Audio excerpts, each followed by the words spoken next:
बड़ों को प्रणाम, छोटों को स्नेह और आशीष। मैं हूँ राजेश त्रिपाठी। स्वागत है आपका मेरे चैनल धर्म दर्पण में। धर्म दर्पण में हमारा जो विभाग है एक जीवन मंत्र, उसमें हम आपको तरह तरह के प्रेरणादायक प्रसंग सुनाते हैं।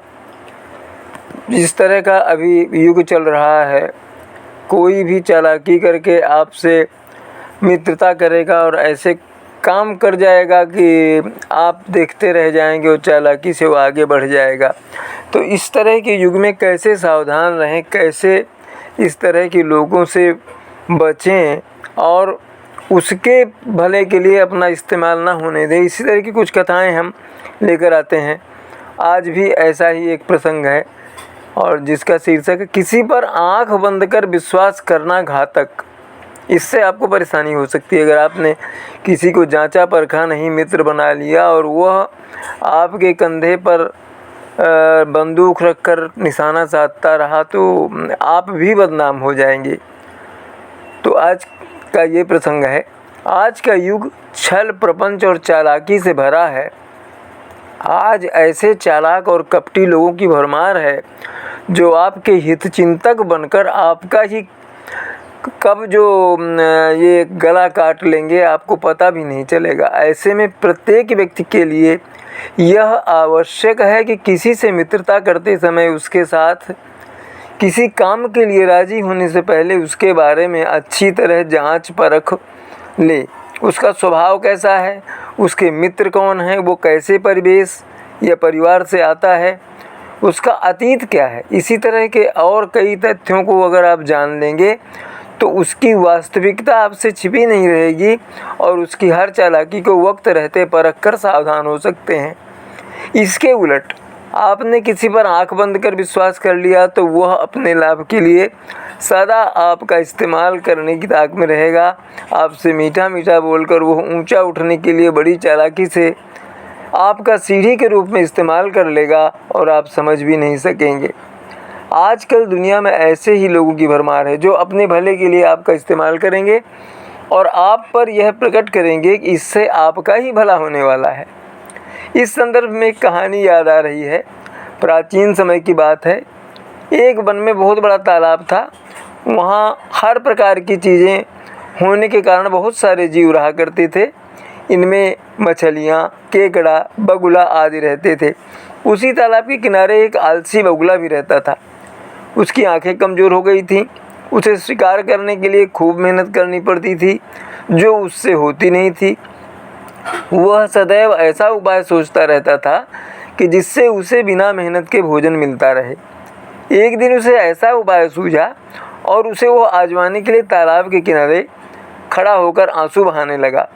तालाब में से एक केकड़ा निकला और बोला, मामा, आज आप शिकार करने के बजाय यहाँ खड़े होकर आंसू क्यों बहा रहे हो? क्या बात है? बगुले ने उत्तर दिया, पुत्र, मैंने पाप का मार्ग छोड़ दिया है।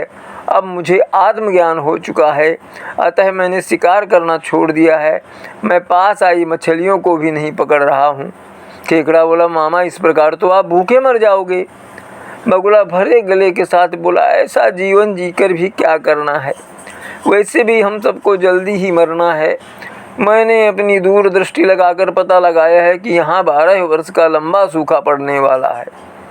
केकड़े ने बगुले को बात तालाब के सारे जीवों को बता दी। केकड़े ने बगुले वाली बात, बगुले ने कहा कि यहाँ बड़ा सूखा पड़ने वाला है, वो सारे जीवों को बता दी। तालाब के सारे जीव इस बात से चिंतित होकर बगुले के पास दौड़े चले आए और बोले, भगत मामा, अब हम सबको कोई बचा सकते हैं तो वह आप हैं।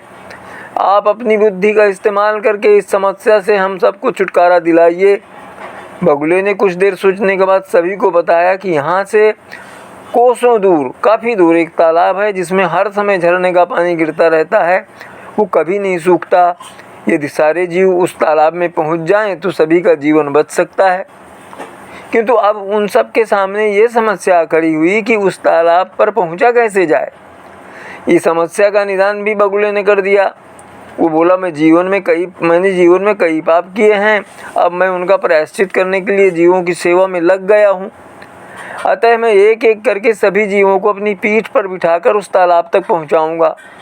बगुले की बात सुनकर सभी जीव बगुले की जय जयकार करने लगे। अब तो बगुले की मौज हो गई।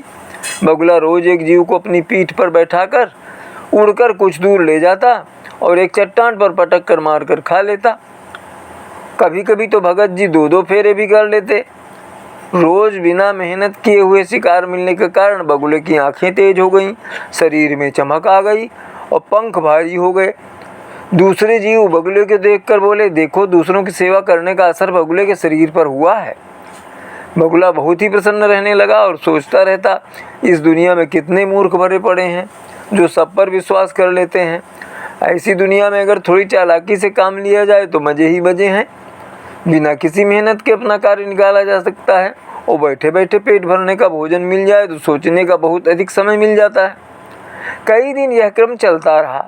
केकड़े ने कहा, मामा जी सभी की बारी आ चुकी है लेकिन मेरी बारी अब तक नहीं आई है, मेरी बारी कब आएगी? बगुला बोला, आज तेरा ही नंबर लगाते हैं, आ मेरी पीठ पर बैठ जा। केकड़ा खुश होकर बगुले की पीठ पर बैठ गया। जब वो चट्टान के पास से गुजर रहे थे तो केकड़ा बोला, ये हड्डियों का ढेर कैसा? वो झरना तो यहाँ से कितना दूर है? बगुला हंसकर बोला, वहाँ कोई जलाशय नहीं है, मैं सदैव एक जीव को रोज यहाँ लाता और मार कर खा जाता। आज तुम्हारी बारी है, मैं तुम्हें भी मार कर खा जाऊँगा। केकड़े को जब सारी बात का ज्ञान हुआ तो उसका सर चकराने लगा, किंतु उसने हार नहीं मानी और हिम्मत से काम लिया। उसने अपने पंजों से बगुले की गर्दन तक पकड़ के रखी, तब तक पकड़ के रखी जब तक उसके प्राण पखेरु नहीं उड़ गए। वो बगुले को कटा हुआ सिर लेकर तालाब पर पहुंचा और बाकी बचे जीवों को सारा वृतांत सुनाया। इस कहानी से यही सीख मिलती है कि हमें हर किसी पर आंख बंद कर विश्वास नहीं करना चाहिए। यह भी कि हमें विपत्ति के समय हिम्मत से काम लेना चाहिए। अगर केकड़े ने हिम्मत और चालाकी से काम न लिया होता तो वो भी कपटी बगुले का शिकार हो जाता। तो ये कहानी जो है हमें यही सीख दे गई कि पहली बात तो है कि किसी व्यक्ति को जांचे परखे बगैर अपना मित्र मत बनाइए, उसका विश्वास मत कीजिए। और अगर इस तरह से किसी के चंगुल में फंस भी गए हैं तो हार मत मानिए, अंत तक हिम्मत रखिए और उसे परास्त करके ही दम लीजिए। तो इस तरह की कुछ और प्रेरणाप्रद कहानियों के साथ अगले वीडियो मिलेंगे। तब तक प्रणाम, नमस्कार। इसी तरह देखते रहिए, प्रोत्साहित करते रहिए, हमारे वीडियो शेयर और लाइक करते रहिए और कृपया चैनल धर्म दर्पण को सब्सक्राइब कर लीजिए। नमस्कार, प्रणाम।